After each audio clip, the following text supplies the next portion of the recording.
Hello, everybody. It's good to be back with you. We're going to talk today on Galactic Wisdom about the meaning of life. So, what is the meaning of life? Um, well, there's some fun ways to go around trying to figure that out. One of them is to watch, of course, Monty Python's Meaning of Life. That's a wonderful, fun movie. If you enjoy looking for meaning in comedy, then that's a good one. There's also the Hitchhiker's Guide to the Galaxy. In the Hitchhiker's Guide to the Galaxy, the meaning of life, they say, well, what is the meaning to life, the universe, and everything? And in that, well, it was originally a radio show, and then a TV show, and then eventually a movie. Which wasn't nearly as good as the other productions, but in the Hitchhiker's Guide to the Galaxy, in order to answer that question, what is the meaning to life, the universe, and everything, a giant computer was constructed and set doing calculations for millions of years, and eventually this computer, which they named Deep Thought, came up with the answer. And the answer in the Hitchhiker's Guide to the Galaxy turned out to be 42. And that was okay. Well, but we don't get it. What does that answer even mean? And then Deep Thought said, well, the problem was you hadn't really defined the question very well. The answer is 42, but what is the question to life, the universe, and everything? And really, that's part of what this show today is about. Well, what is the question that we're asking when we're asking, what is the meaning of life? Now, in the Hitchhiker's Guide to the Galaxy, they created the Earth as a second big giant supercomputer that would run for billions of years before producing the question to what is the meaning of life, to the question that will be able to answer 42. And unfortunately, the Earth was infected when human beings crashed on it and populated the planet. And so the question and the answer ended up not making an awful lot of sense to people. But I'm going to tell you what I think about the meaning of life. So when people ask that question, what is the meaning of life? Really, there's lots of sub-questions. There's hidden questions within that. Well, they may be hidden, they may not be hidden. But within that question, what is the meaning of life? Really have the questions, what is the reason for my existence? What is the purpose of my existence, my life? And a lot of people will bring into that whether or not a conscious being created them. If a conscious being created them, then if the conscious being had an idea, a purpose, a reason for creating the people, does that somehow impact your meaning of life? So if a conscious being created us, what do they want me or us to do with our lives? And this is a question that we are going to look at today. These are all questions we're going to look at today. Whether a conscious being created us or not, we can ask the question, what should we do with our lives?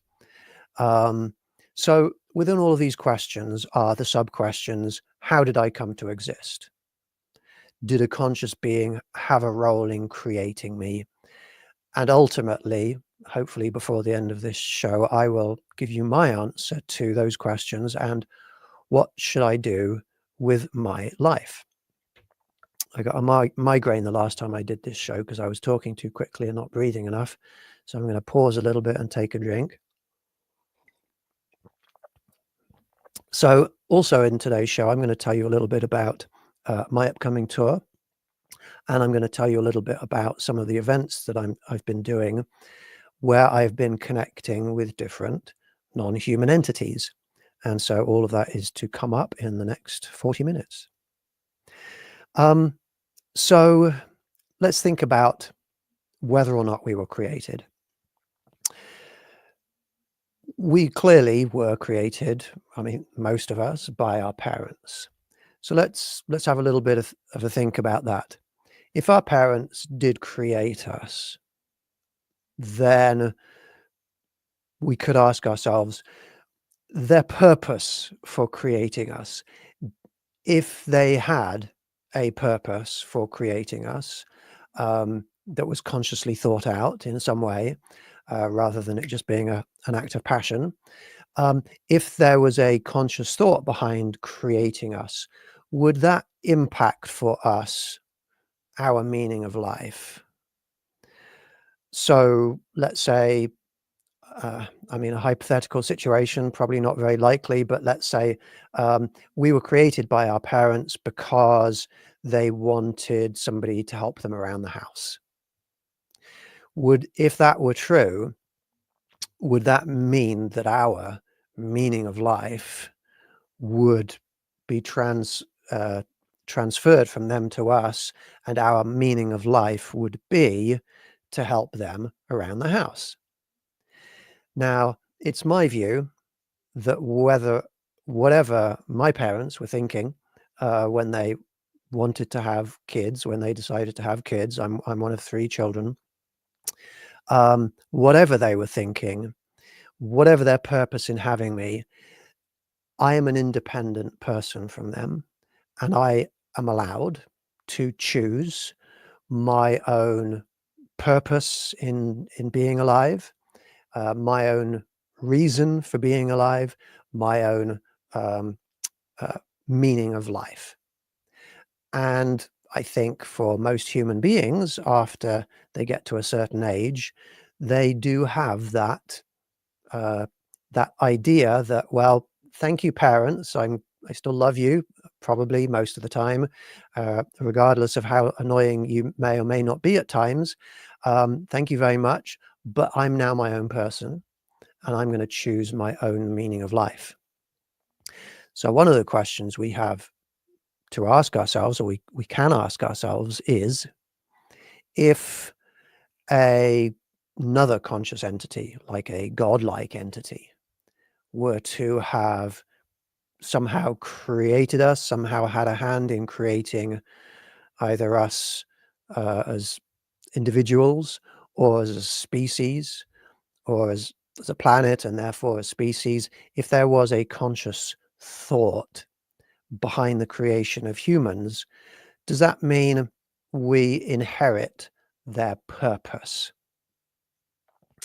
Um, it's my assertion that in the same way that we don't inherit our parents' meaning of life, purpose in being alive, we don't need to take on our, if there were a creator, whatever we call that creator being that a lot of people believe in, whether people call them God or Hashem or source or creator, if there were a creator being behind our existence, we don't need to take on their purpose. It doesn't need to transfer across to us. They might have had a purpose in creating us, but it doesn't mean that we need to live our lives according to that. And I'm going to go into this idea a little bit more.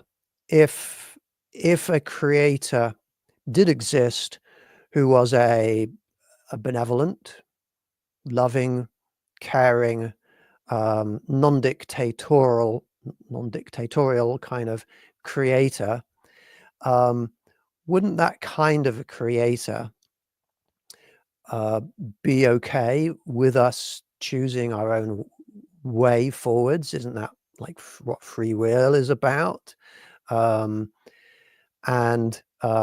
know, hypothetically, if a creator being existed, and I kind of have to think about if there were, hypothetically, a creator being who had created me for a reason, um, I I would be interested in having a conversation with them and asking them, "Hey, why did you create me? Um, what reason for creating me did you have? And can you tell it to me so that I can think about leading my life according to it?" I find that as much as I have tried in my life, especially when I was um, much younger, tried to have that kind of a dialogue with a hypothetical creator being, I've never been able to establish one. I find that I'm able to talk to humans, and sometimes, a lot of the time, they answer back. Most of the time, they answer back, even when I don't want them to.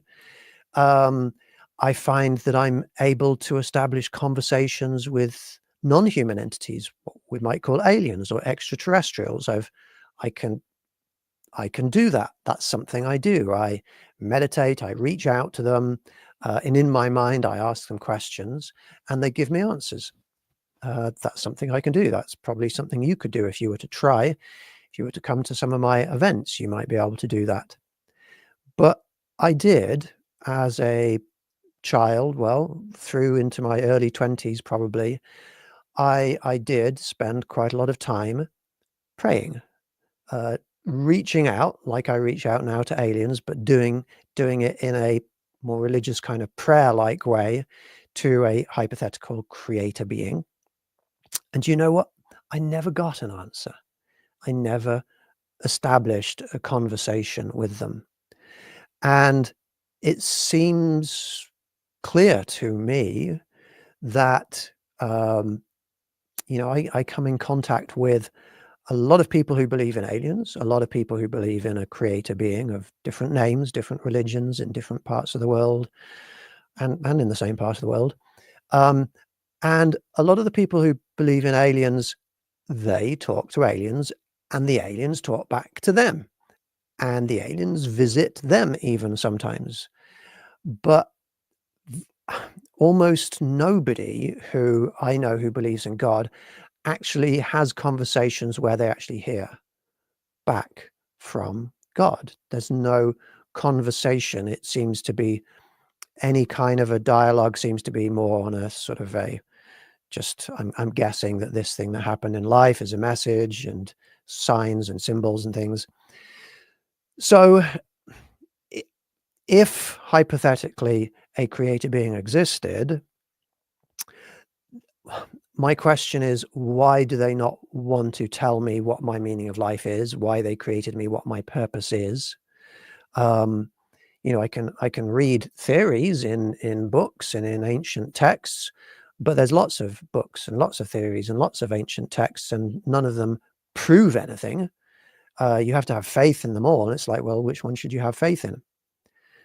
Anthropologists have estimated that over the years, over 18,000 gods and deities have been and are worshipped by humans throughout history. Um, how do we go about deciding which of those is true when none of them actually offer proof? They just offer um, words, stories, oral traditions, and no way of actually talking to the god to confirm any of it. Um, and so, if hypothetically a creator being existed, could it be that we don't need to know what our meanings of life are? Um, could it be that the creator being, if they existed, being a benevolent being who, a creator rather than a destroyer, although that seems to be a lot of gods seem to be destroyers also. Could it be that they want us to choose our own meaning of life? It seems to be that way if they did exist. Um, Now I can go deeper and ask, well, does a creator exist? Did somebody create me? Was there a conscious purpose to me being created outside of, my parents' desires to have children? Excuse me, sipping on my hot chocolate there. Um, I have spent my whole life trying to work out reality. Now, you can believe anything you want. Believing is accepting something as being true without proof.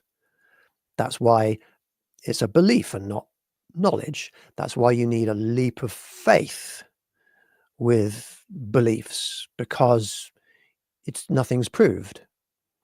I've spent my life trying to seek proofs um, outside of beliefs. And I have not found anything to support, for me personally, um, any reality of a creator being. Now, I do apologize if my words upset people. I don't like upsetting people. I like to try and be respectful of people and people's beliefs. Um, but I am in a situation where people want to hear what I think. And so I'm going to tell you what I think.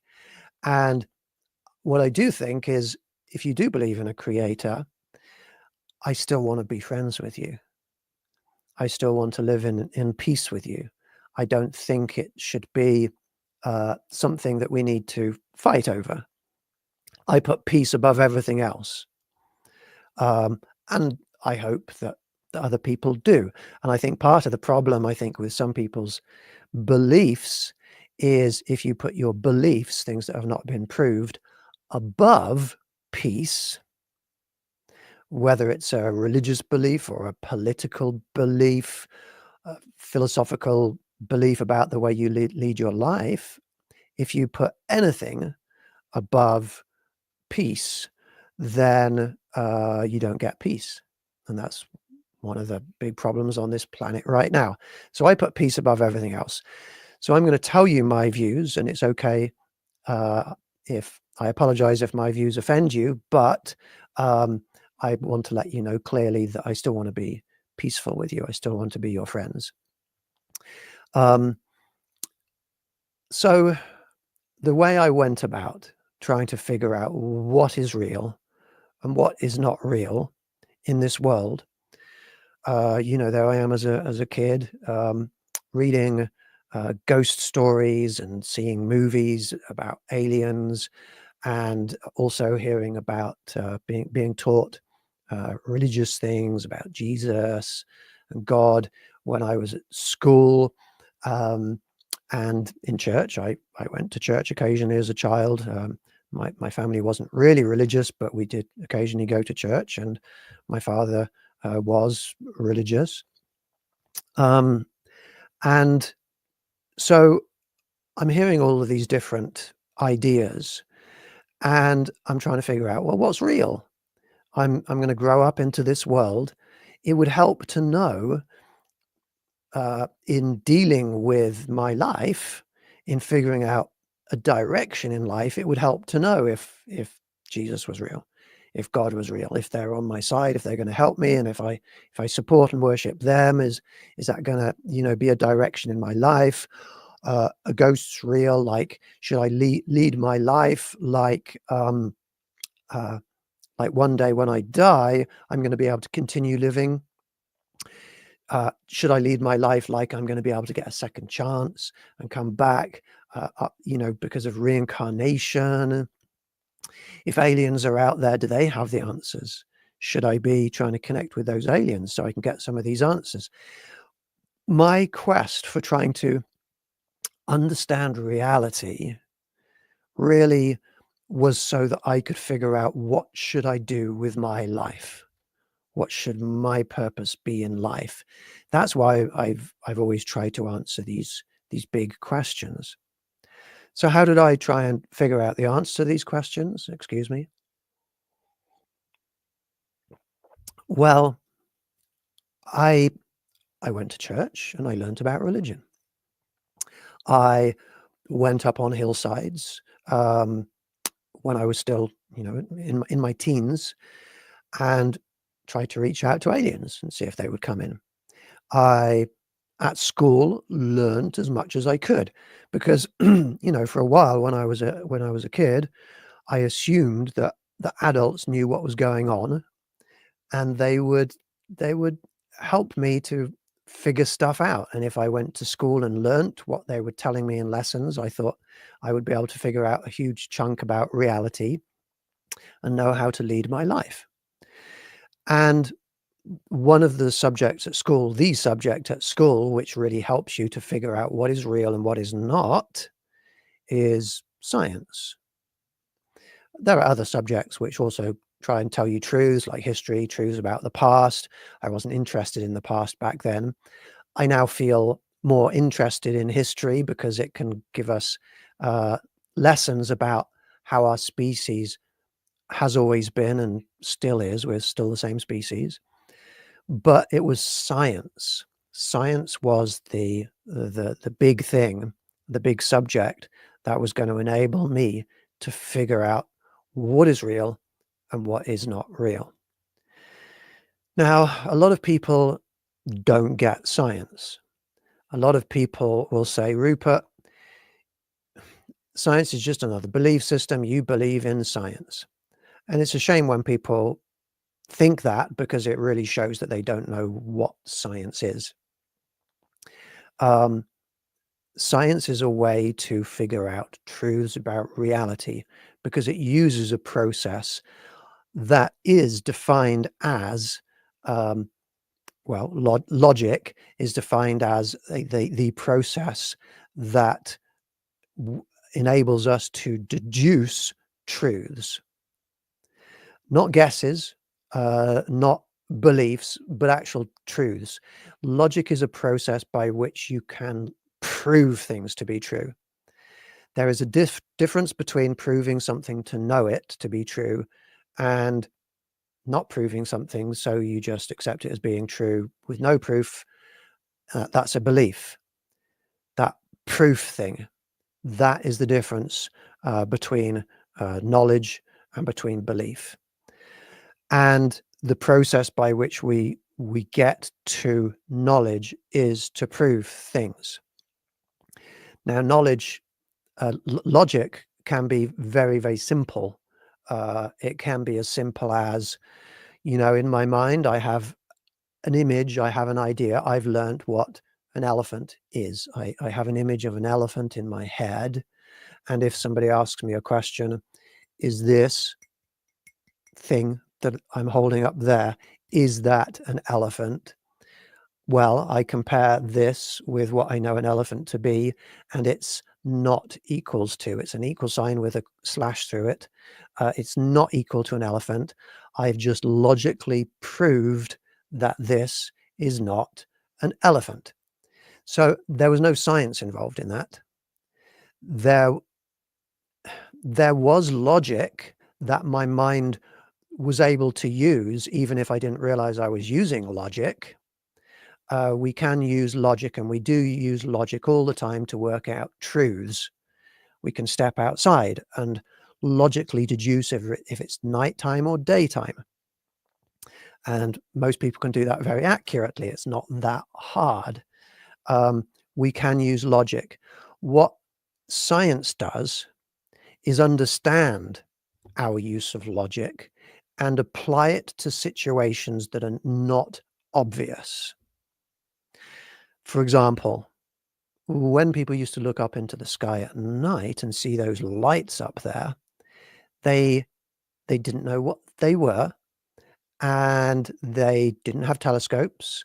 And for most of the existence of humanity, for approximately 300,000 years of human history, human beings didn't know really what those lights were.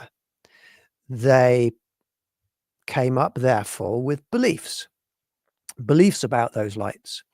They believed, some people believed that those lights themselves were gods, and they gave the gods names. They gave the stars names of gods, and they led their lives according to the patterns of stars in the sky, the constellations, the movements of stars, and the stories associated with those stars, and also in the sky, the sun and the moon and the planets.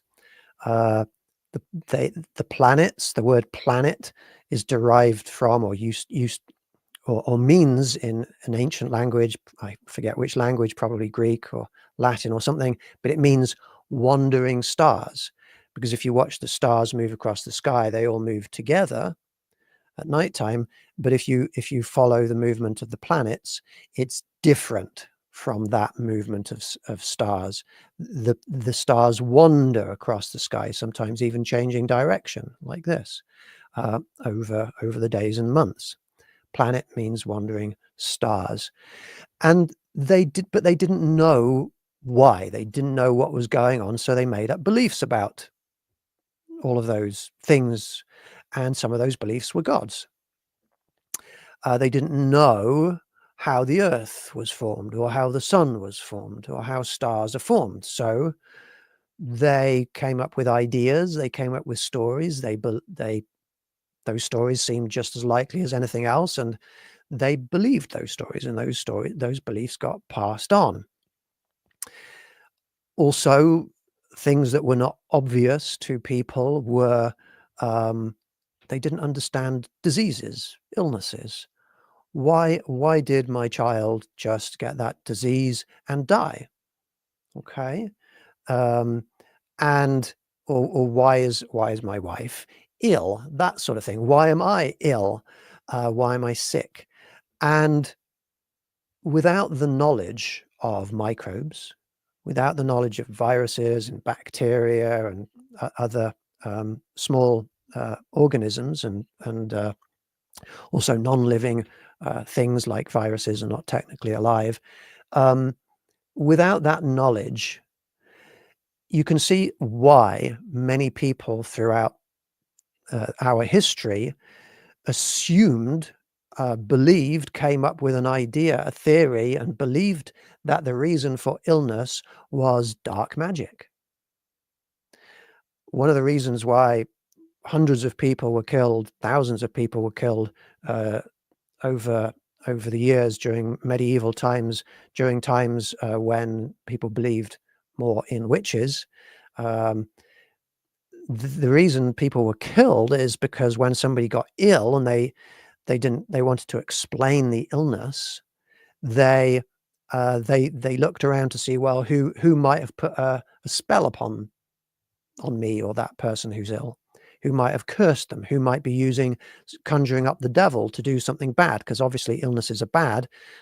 Badness doesn't just happen by itself. There must be witchcraft involved, and subsequently thousands of people were killed incorrectly because of beliefs, because people didn't know how to use logic to work out truths about reality that are not obvious. So on a microscopic scale, on a cosmic scale out there, whenever the scale is outside of our immediate logical perceptive zone, people believe in things, and they don't know how to use logic. But we can use the same logical processes that we use to know that this is not an elephant, to know that the stars are just like our sun. Our sun is a star. And we can use the same logical processes, just taking it to a lot greater mental extent, intellectual extent. We can prove that the earth is not flat, because that's not obvious at our sort of macroscopic scale. You need to sort of get out a little bit and analyze on cosmic scales before you can figure out that the earth is spherical. I apologize if this goes against your beliefs, any flat earthers out there. But what I have done, the point that I'm trying to make, is that science is science because it uses logic to work things out in a way that are proved. Science is not a belief system. It is a way of extrapolating logical thought processes to our reality in a way that are replicatable, provable over and over and over. Whatever country in the world you're in, you can do Millikan's oil drop experiment and figure out the charge on a single electron. What is it? Negative 1.602 times 10 to the negative 19 coulombs. There you go. That's the useless things I have in the back of my mind. Maybe not useless, maybe valuable knowledge, because knowing that I can work out things like electricity, and I can construct electrical pieces of equipment like a cell phone or a computer. Our computers are not built on faith. They're not built on belief. They're built on a logical understanding of reality, such that we can rely upon them most of the time. Everything goes wrong, but then we can figure out logically why they go wrong. So I've used logic and I've used science in order to answer some of these big questions. And I'm a space scientist. I'm a cosmologist. I went to university and I learned astrophysics. I learned space science. I learned spacecraft design. I was designing spacecraft, hypothetical spacecraft. So I learned about how the universe is. In the same way that we can look up at the sun and say, well, yeah, we know that that sun is a star, it's just bigger because it's closer. We can look out into the universe and figure a lot out. And we can look deeper and deeper and deeper into the universe and see further and further and further backwards in time. We can look back, actually, using our telescopes, all the way back to the start of the universe. Let me explain that. You know, the speed of light is finite. It has a certain speed. And when you see an object in your room, it's because light has, like these lights behind me. If I turn around and look at the light that's coming out of those lights on my shelves there, that light is traveling at 3 times 10 to the 8 meters per second, and it travels into my eye. Now, it looks pretty much instantaneous. Whatever happens in my room seems, in appearance-wise, to be instantaneous, because that's such a fast speed that it's like as soon as something happens, like the light has entered my eyes and I see that it happened. But if you go outside and you, I don't know, there's an explosion down the road, you might see, you would see the explosion, or if there's a car crash like 2 blocks away, if you could see it, you might see it, and then because the speed of sound travels at about 340 meters per second, it would be a short period of time before you hear it. But with the speed of light, that's happening so fast, that's moving so fast, that even with a car crash down the block, it's almost instantaneous. You wouldn't notice any difference between it actually happening and you seeing it. But if you look at the moon, well, that's a second or two away from us, in terms of light traveling. The light from the let's see if I can try and remember the exact times. Okay, it's about 8 light seconds away. So sun shines on the moon, it reflects off the moon. It takes about 8 seconds for that light that's reflected off the moon to enter your eye. That means that when you look at the moon, you're seeing how it was about 6 to 8 seconds, depending on the lunar orbit. When you look at the sun itself, don't look at the sun itself. That's not a good idea. Even though I know some people try and do that in order to seek some kind of spiritual insight or ability, but don't look at the sun. But if you glance at the sunlight that's traveling from the sun to the earth, that takes about 8 minutes to get to us.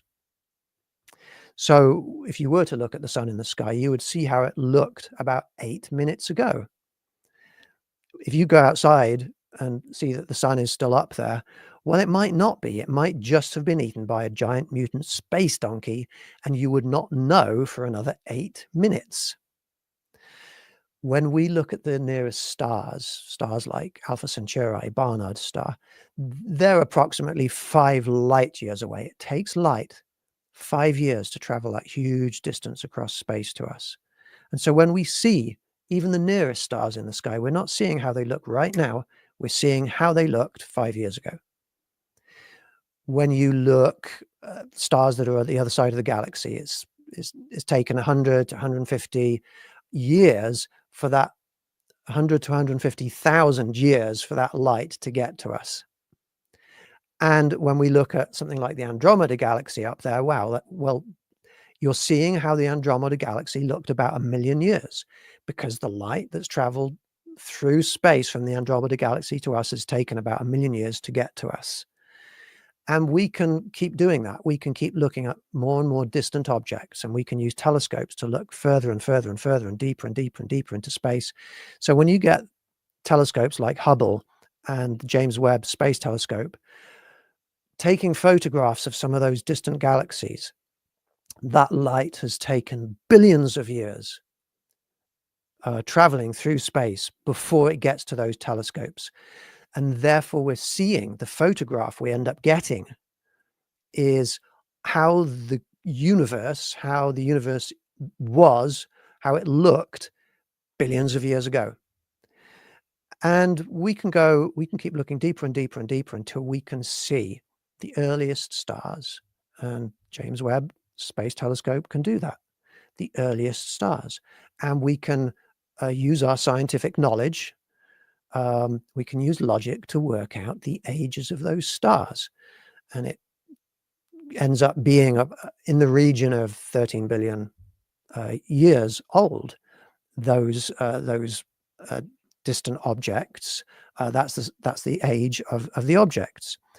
And we can keep looking further and further and further until before the stars, when the universe was dark. We can look that far. We can look into the deepest, darkest areas. And what we see when we look that deep into space is something called the microwave background radiation.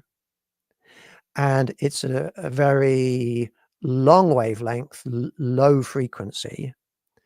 And it is the afterglow of the Big Bang.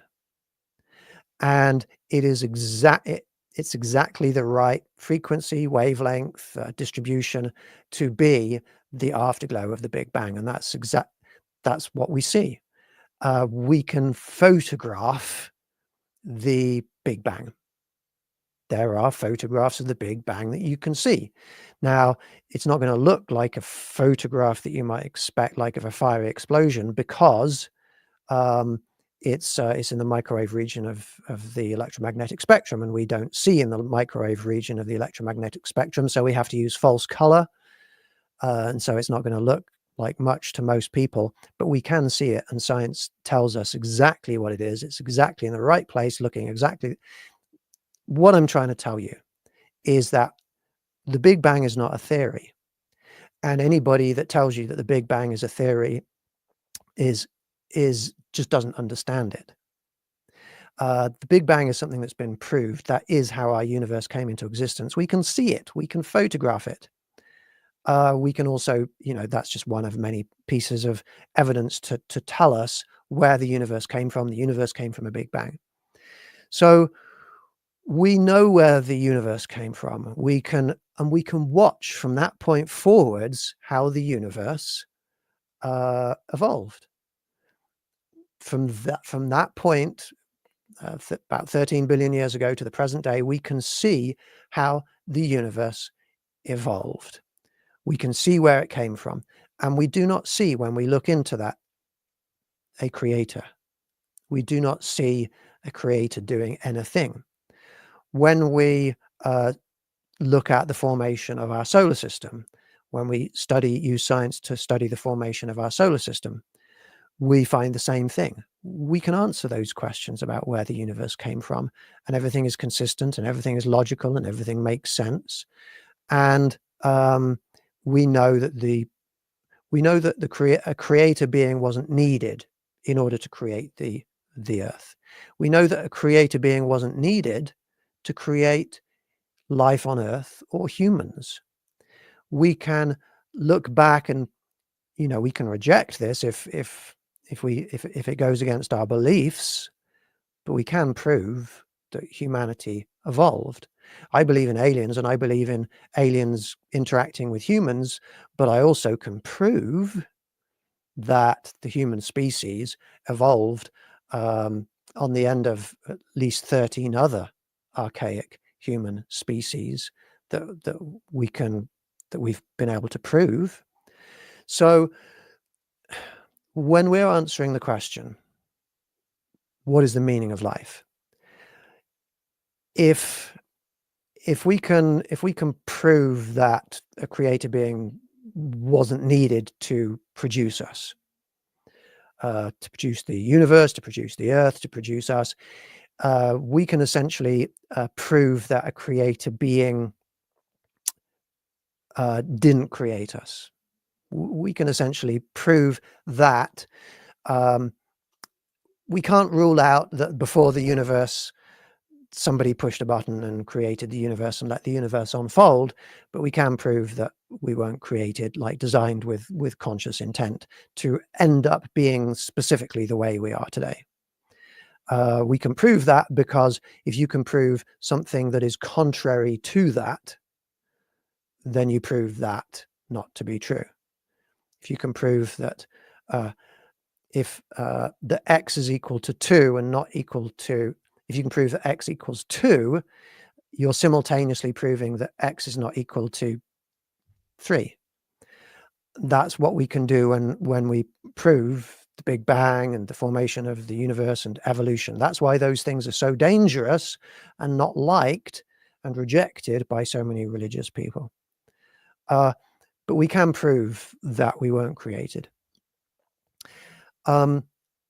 Therefore, what does that mean for our meaning of life?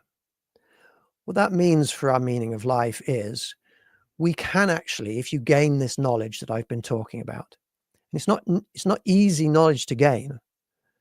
Not many people have gone to university and learnt. Not a very big percentage of the population has gone to university and learnt all of these cosmological things in order to acquire knowledge. Most people just accept things like that as, well, I'm just going to believe it because clever people say it's probably true, or I'm not going to believe it because it goes against my beliefs. We can choose whether or not to believe things like that, but we also have the ability to prove that we weren't created, and therefore we have the ability to prove that if there is a meaning of life, then it's not one that's been predetermined and given to us. Some people believe that aliens put us here, and therefore maybe aliens have our meaning of life.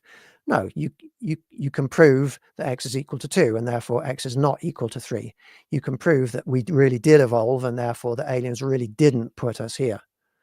Now, you can't prove that aliens are not manipulating humans and maybe interfering and maybe a little bit of genetic manipulation on very low levels. Maybe, it's hard to prove those things not to be true because we see aliens coming in and doing breeding experiments and procedures with some of us. But that's different from creating. That's just sort of little modifications. Could be that aliens have purposes for some people, and that's actually true. There are alien beings out there who are creating hybrids and also downloading information and instructions for what to do in the future. They're downloading those things into humans. Some humans do have purposes that our alien friends are giving to us. And none of those purposes are dark or for negative reasons. It's not like they're trying to overtake the planet. It's more like they're trying to save life on the planet and save good people. But it could be that there's a meaning of life for those people that's external to them. So, we can speculate about whether or not other beings have meanings of life for us. But I think that it's fair to say that we have the ability to choose our own purposes in life. Unless it's really obvious to us that somebody else has given us a purpose, given us a meaning, and we're choosing to accept that meaning, then we have the right, we have the ability to determine our own meanings of life. So imagine for a second that it's entirely up to us about our meanings of life. What that means is it's entirely up to us in how we answer the question, what should I do with my life? And most people think that even if there is a creator being, we still have that free will to ask the question, what should I do with my life? In effect, to determine our own meanings of life. So if we have that freedom, if we have that ability, then what should we do with our meanings of life? What is the meaning of life for us? Well, that might be a good question to ask yourself now. And I'm going to give you some ideas to help you determine your own meanings of life. If you don't already have them, I'm sure a lot of people already have them. I'm going to suggest that people consider, well, what matters to you in life? What matters to you? What matters to you so much that it's worth making it your meaning of life? Do you have any causes or interests? Do you have an idea that you want to do good? Would you like to help others? You want to help your family? Could your meaning of life be to create things? If you have the freedom to determine what your meaning of life is, what are you going to choose? We have, and again, some people, their beliefs, they will disagree with me, but we have a limited amount of time on this earth in our biological bodies. What are we going to do with that time? Imagine the idea that we're not reincarnated. That's a belief. And if you look into it, it doesn't quite add up. Sure, there's some really convincing evidence that something is going on where people are having access to memories of past lives, but it doesn't add up that everybody on this planet, their spirits are being recycled over and over and over and over and over. But whether you believe that or not, just imagine for a second that that's not something that's going to happen, that you're not going to be able to just waste away this life. You've only got one life to get it right. You've only got the rest of this one life to get right. What are you going to do with your one life? And that's hard for a lot of people, especially if you're close, you're most of the way through your lives. What are you going to do with your life? I'm going to make some suggestions to you. And these are just ideas. These are not truths. These are just ideas. Why don't you consider being someone that you consider to be wise? Wisdom is usually held up in quite high esteem. Think about somebody that you consider to be wise. Maybe try and be like them. Maybe try and be like your own wise person, whoever that is. John Boy Walton or Yoda or whoever it is. Try and be wise. Figure out what wise means to you and learn in order to become wise. Become someone in your life now whom in 100 years from now, into the future, 100 years into the future, people are not going to look back at who you are today and judge you to be a bad person. It's easy for us today to look back at people who lived 100 years ago and say, well, they were a bit sexist, weren't they? Or 200 years ago and say, well, they were a bit racist, weren't they? And judge people in the past harshly. 100 years from now, is somebody going to be able to look from the future at you now and judge you? Well, you were a bit this. So really try and figure out who you are and if everything you're doing is as good as it can be. Learn to know, not to believe. Be good. Be right.